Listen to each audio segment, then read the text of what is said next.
So today we've got Greg and James in, who are doing a Marathon des Sables, which is one of the toughest ultra-endurance events in the world across the Sahara Desert. So they're going to be competing in really hot and humid conditions, but with the added stress of obviously dealing with competing and trying to make checkpoints in a race environment.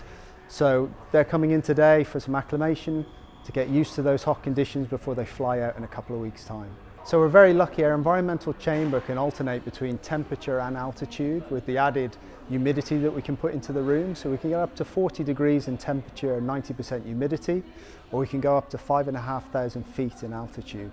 So we've got loads of scope for people who are maybe competing at really hot and humid conditions, but also people who are preparing to train at high altitudes. So next Friday, we're flying out to Morocco, Marrakesh, and it's the Marathon des Sables. It's 252 kilometres there or thereabouts across 6 days. So it works out to be 6 marathons, a marathon a day essentially on average, and it's fully self-sufficient. So you start on, say, the Monday, finish on the Sunday, and everything that you need apart from water to survive, food, sleeping, equipment, safety kit you have to carry with you.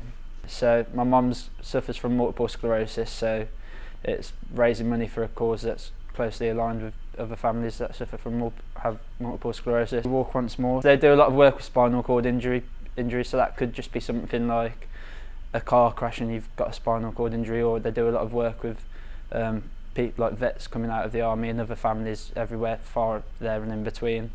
So multiple sclerosis is reduced mobility, so it's a fitting charity to go alongside with that. The reason I did it was because James March, he mentioned it to me because he wanted to raise money for the Walk Once More charity and for his mother. So I promised him I'd support him in the event, and here we are now. We're literally 7 days away from doing it. Up until the chambers, I feel the physical work has been done at this point, and the whole purpose of the heat chambers is just being acclimatised now. I couldn't see us going, or I wouldn't be comfortable going out there without doing it.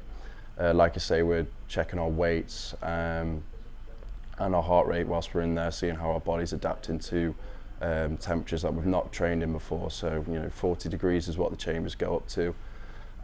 It's the closest we could get to because, like I say, in southern Morocco, in the Sahara, it's ranging from 45 to 50 degrees. And in the UK, it's quite hard to train in those temperatures. So that's why we're here now, literally just before we fly out there.